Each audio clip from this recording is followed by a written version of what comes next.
Welcome to part 33. We are still in the Arbiter's grounds, and we are still finding that last Poe.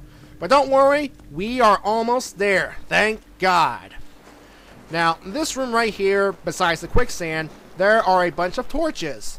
We need to light two specific ones. The one in the very front, and the one on the very left. Doing so will open this door right here, and we can proceed onward to the chamber that contains the last Poe. Thank God. I don't know what happens when you light the other torches, and I don't want to know. Yep, here we are. Another identical chamber to the previous Poe rooms, and this Poe will be a bit different. Yeah.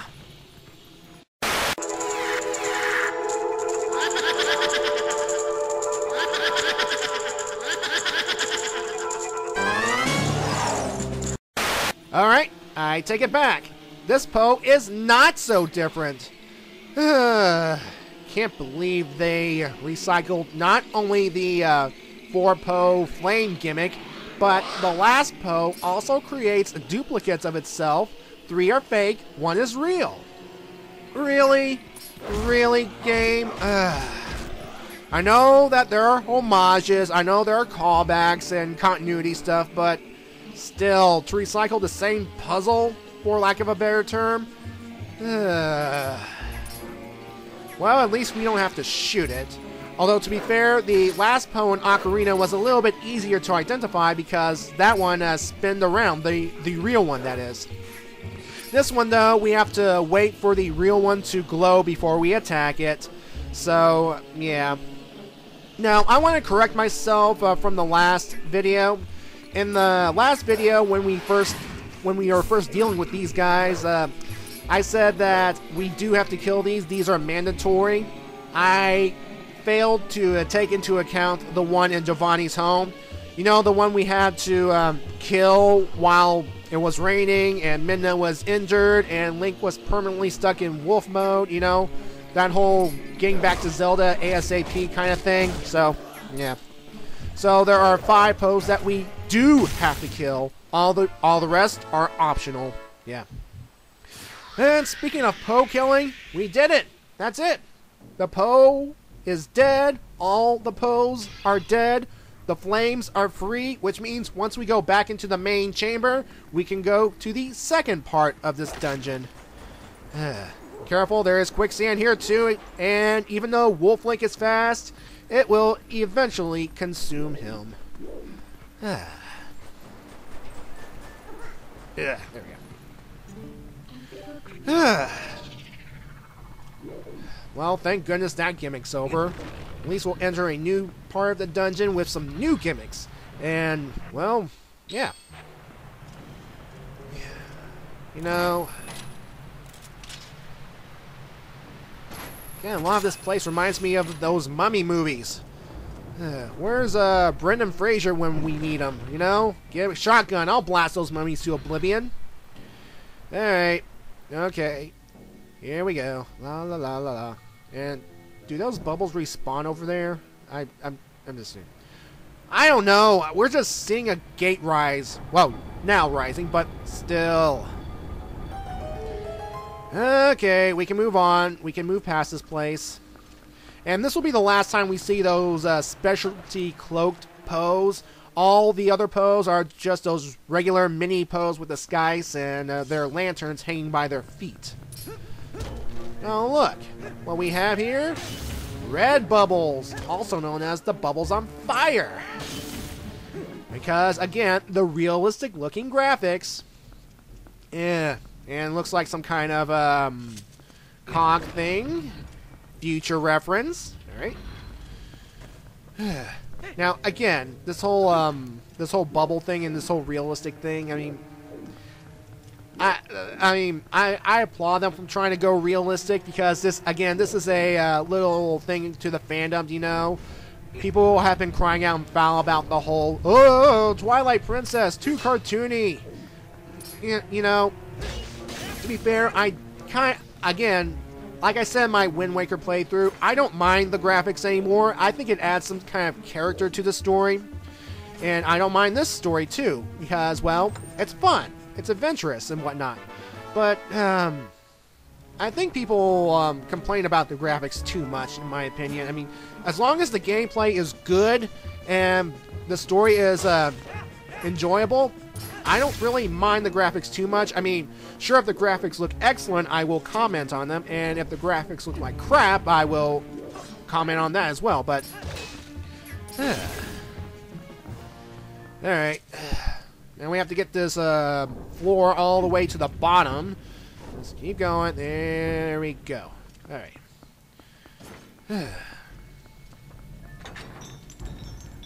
La la la. Ah, here we are in this room. This room is full of quicksand and more of those ghost rats. Just keep an eye out. Just make sure you're on wolf sense at all times to keep aware. Also, there are spikes popping out of the floors. Now, here's a nice little gimmick with wolf sense here. While your wolf sense is activated, you can actually see the outlines of where the spikes will appear.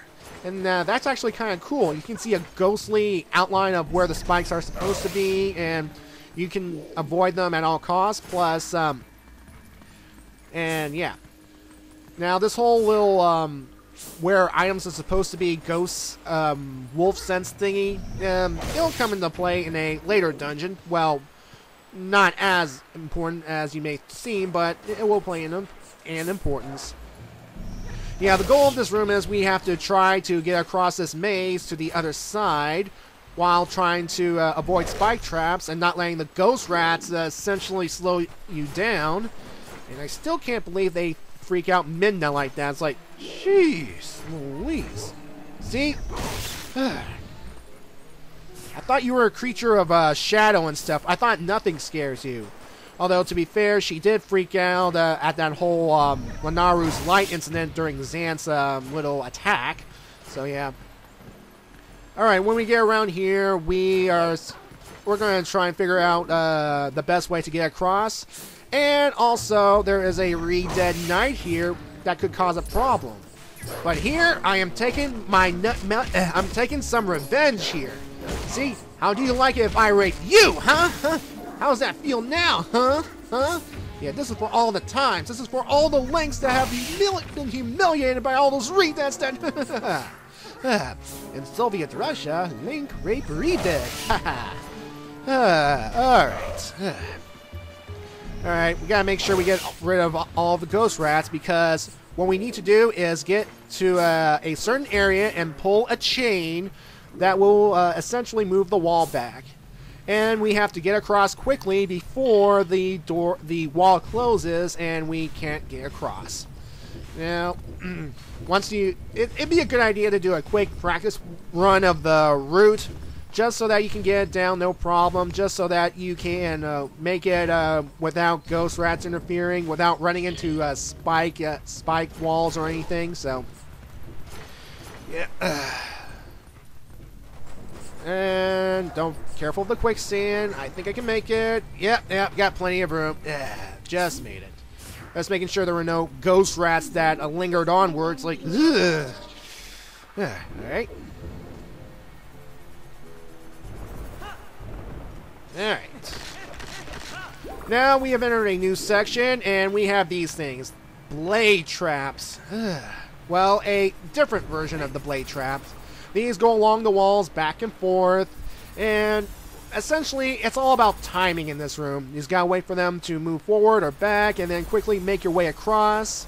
Although I would recommend being wolf length for one, because of the quicksand, and you gotta be careful. There are more of those poison mite scarab thingies, and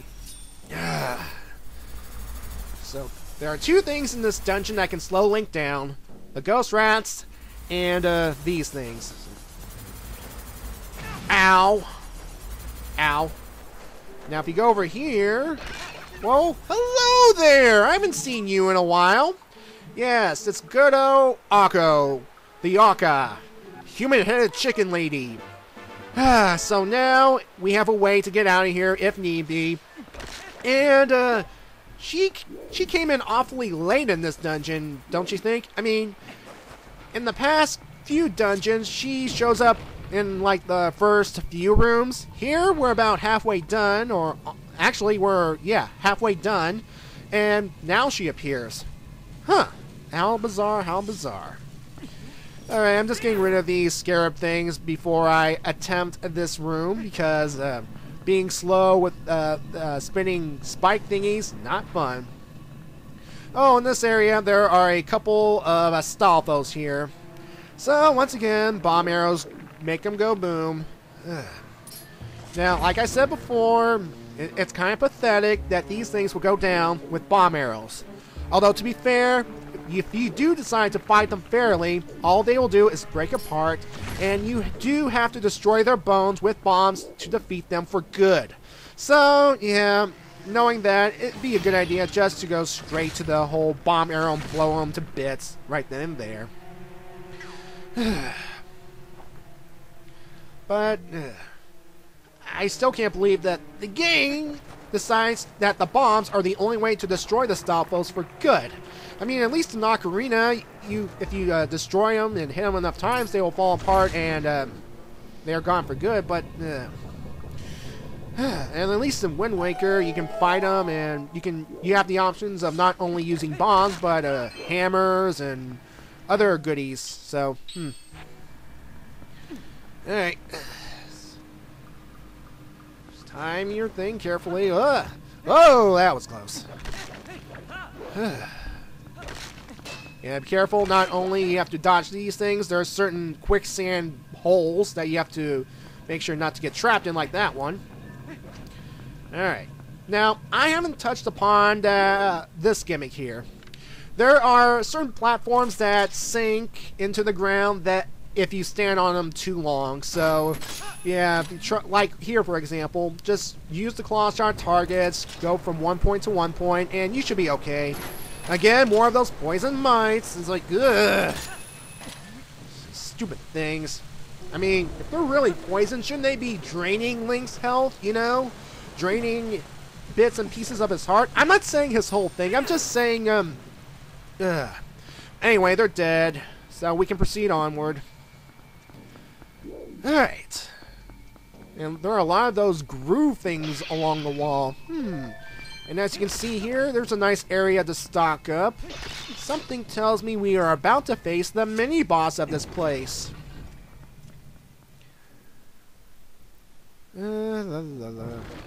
Oh, and it's dark too. Yep, we're definitely dealing with a mini-boss, and oh look, the gate has sealed behind me. Joy. And what we have here is a giant sword surrounded by a bunch of bindings. And by cutting one of the bindings, we have essentially awakened this, well, thing. And, yeah, oh boy. Nice job breaking it, Link. Yeah. They would have held the boss indefinitely, but we have to break it because we have to defeat it. And of course, it's invisible. So, you know what that means? Yep, wolf mode. So, just like the post in this dungeon, when this guy goes blue, when this guy starts to glow, grab him and attack him. And when you attack him enough times, he will become visible. Oh, jeez. Whoa, hello, mama. Yes, this guy's name is Death Sword. And despite his creepy-looking appearance, he is very, very easy, especially when you go to Link mode. Essentially, what you have to do is, while he's floating in the air, just shoot him with one arrow, and he will go flying around the room for a bit, and then he will eventually stop. And before he can attack him, and well, he's history. He's done for. Yeah. So apparently, a Death Sword here is some sort of prisoner or whatnot, some kind of condemned prisoner. But I'm kind of afraid what kind of crimes he might have committed to be, well, binded up like that. But it doesn't matter. He is dead, or going to the great beyond, going to the home for infinite losers, or something like that. Yeah. Well, he breaks up into moths, bats, bugs. What is that? I can't really tell. And even though that I've defeated him, I have to admit his mini-boss music does sound a bit cool. So yeah.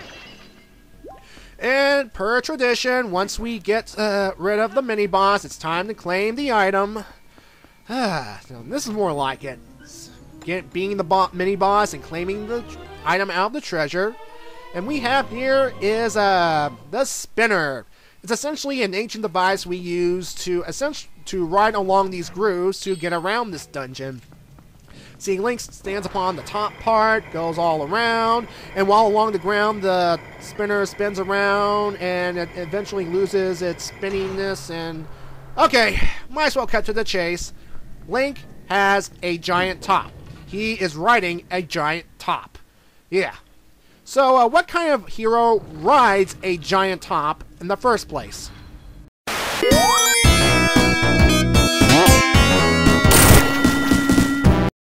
Fair enough. But can Sonic take his giant top with him wherever he goes, huh? Can he store it in hammer space? I'm going to have to give this one to Link here. So, yeah. Anyway, in part 34, we will finish this dungeon and reach our goal. Bye now.